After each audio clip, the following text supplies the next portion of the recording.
चलिए भाई, पैनल को दिखाइए प्लीज और लाइए टॉप कॉल का स्टिंग। अब उनसे भी जान लिया जाए उन्होंने अब कौन सा स्टॉक सिंगल आउट करा है ट्रेड के लिए आज से। Sachin, good morning. सचिन, क्या पिक किया आपने? Good morning, Anuj ji. Good morning, Ashish ji. And good morning to all the panelists here. And hearty congratulations to entire team. I think कल के जो numbers आए हैं वो काफी looking forward भी थे. एंड जिस तरीके से रिकवरी आई है मार्केट में, मुझे लग रहा है यहाँ से भी एक अच्छी ट्रेंड बनेगी ऑन द हायर साइड. कहीं पर भी मेजर डिस्टॉर्शन नहीं नजर आ रहा है. इनफैक्ट काफी कॉन्फिडेंस है. मुझे लग रहा है स्कॉच जिस तरीके से डबल बॉटम फॉर्मेशन है, मुझे लग रहा है यहाँ से एक अच्छी रैली स्कॉच में नजर आनी चाहिए. एक पॉजिटिव क्रॉसओवर हुआ है इसके 5 and 20 एक्सपोनेंशियल मूविंग एवरेजेस में. एंड आरएसआई ने भी एक पॉजिटिव क्रॉसओवर दिया है, तो मुझे लग रहा है रिलेटिव स्ट्रेंथ यहाँ पर काफी इंप्रूव हो चुकी है. जिस तरीके से स्ट्रक्चर है, कल के सत्र में भी हमने इसे आइडेंटिफाई किया था लगभग 4050 के लेवल के आसपास. तो मुझे लग रहा है यहाँ से जो रैली बननी चाहिए वो 4165 का जो हमने एक टारगेट दिया था उसको भी सरपास करेगी. एंड 4230 के फ्रेश टारगेट के लिए मुझे लग रहा है यहाँ पर अभी भी लॉन्ग्स ऐड करने चाहिए स्कॉच के फ्यूचर में. स्टॉप लॉस आपको 4098 पे लगाना है. स्कॉट्स में खरीदारी करने का कॉल. एक और आज स्पेसिफिक ट्रेडिंग आइडिया ले लिया जाए, उसके बाद बढ़िया टेक्नो फंडा आइडिया की तरफ मूव करेंगे. सचिन, बजाज फाइनेंस रेडी रखिएगा. मैं आता हूं. बजाज फाइनेंस और शायद उसके रब ऑफ के तौर पे बजाज फिनसर्व. किसी में पिक्चर ज्यादा क्लियर हो रही हो तो उस पर बातचीत कर लेंगे, वो आपका कॉल. बजाज फाइनेंस यहाँ पर भी परफॉर्मेंस बुरा नहीं है आशीष. प्रॉफिटेबिलिटी आप देखेंगे नेली 14% बढ़कर आई है, 3912 करोड़. ये 3973 करोड़ के आसपास का अनुमान था. ब्याज से आय 24% बढ़ती हुई दिखाई दी, 8365 करोड़ के आसपास का फिगर है. मार्जिन हालांकि इस क्वार्टर में भी कंप्रेस हुए हैं.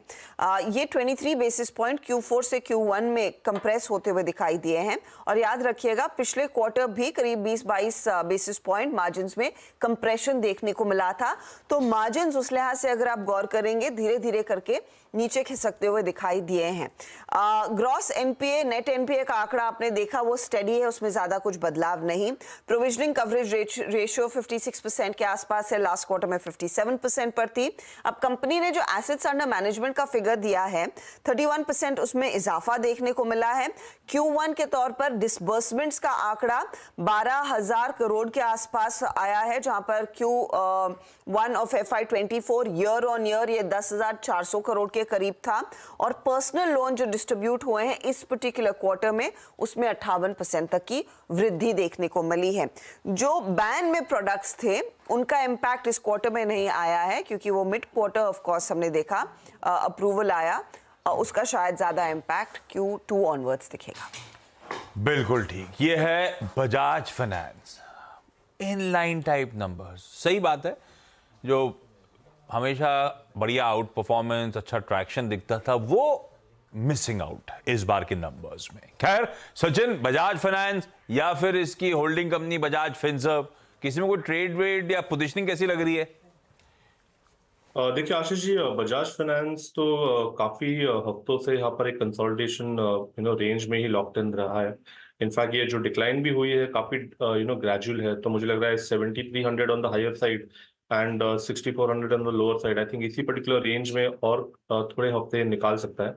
बट बजाज फिनसर्व का जो स्ट्रक्चर है एक रिलेटिव आउट परफॉर्मर रहा है. एंड जिस तरीके से पिछले 4 हफ्तों के कंसोलिडेशन के ब्रेकआउट के बाद थोड़ी सी फॉलो थ्रू एक्शन यहाँ पर नजर आई थी.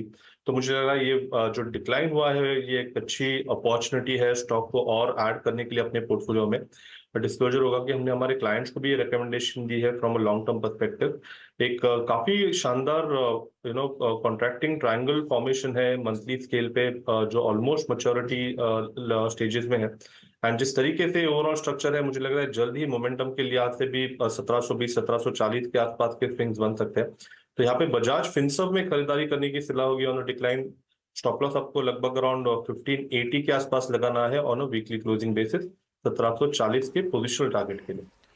पोजिशनल बाय बजाज फिनसर्व आपकी स्क्रीन पे. ये दोनों निफ्टी के नंबर्स हो गए. सचिन, आप क्या पिक करेंगे क्विक सिंगल्स में?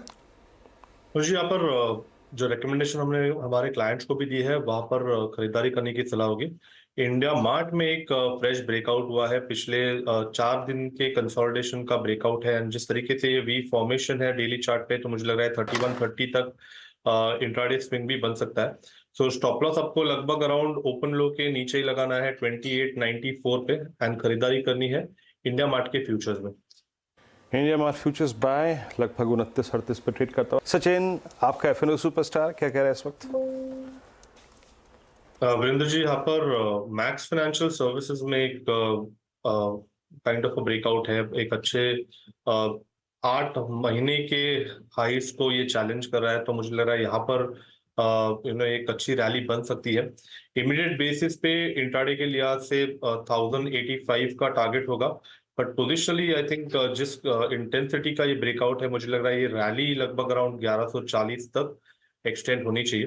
तो मैक्स फाइनेंशियल्स के फ्यूचर्स में खरीदारी करने की सलाह होगी। स्टॉप लॉस आपको लगभग अराउंड 1038 पे लगाना है, एंड खरीदारी करनी है। इंट्राडे टारगेट होगा 1085 का, बट पोजिशनली मुझे लग रहा है 1140 तक ये मूव एक्सटेंड होनी चाहिए। ओके, तो ये इस समय मैक्स पर व्यू। बट सचिन, एस्ट्रल पे आपका टेक, कोई अगर फर्स्ट मूव एडवांटेज लेने के लिए आज का भी कोई ट्रेड हो तो? देखिए, एस्ट्रल में प्राइस परफॉर्मेंस इतनी क्लियर नहीं है, बट मुझे लग रहा है ये जो लो टॉप लो बॉटम सीक्वेंस चल रही है, जिसके वजह से एक हर्डल तो जरूर नजर आ रहा है 2250 के आसपास। तो आई थिंक जब तक ये पर्टिकुलर लेवल नहीं निकलता ऊपर में, एक रिवर्सल की गुंजाइश नहीं होगी। एंड प्लस इसका जो डेली एडीएक्स है, आई थिंक वो ऑलमोस्ट 30 लेवल्स को 25 लेवल्स को ब्रेक करने की कोशिश कर रहा है। तो मुझे लग रहा है यहाँ पर थोड़ा सा बायस नेगेटिव रखे। Until unless 2250 निकलता नहीं है, तो मुझे लग रहा है स्टॉप लॉसेस वहीं पे ही प्लेस करने चाहिए। And on the lower side हो सकता है जिस तरीके से एडीएक्स है, मुझे लग रहा है और थोड़ी सी ये डिक्लाइनिंग ट्रेंड एक्सटेंड हो जाए। सो 2100 के लक्ष्य के लिए मुझे लग रहा है थोड़ी सी position on the short side consider की जा सकती है 2250 के स्टॉप लॉस के साथ। ओके, ये बात हो गई। चलिए एस्ट्रल की इस समय। सचिन जी के पास एक ट्रेड है, पहले उसको देख लेते हैं, पहले उस पर बात कर लेते हैं, फिर इस पर बात करेंगे। सचिन जी, ट्रेड क्या पिक कर रहे हैं आप?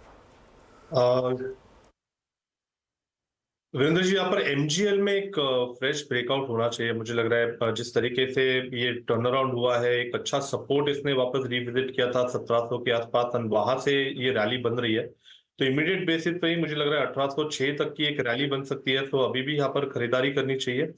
स्टॉप लॉस आपको लगभग अराउंड 1732 के आसपास लगाना है, एंड फ्रेश लॉन्ग्स डिप्लॉय करने हैं 1805 के स्टॉप लॉस 1805 के टारगेट के लिए एमजीएल में।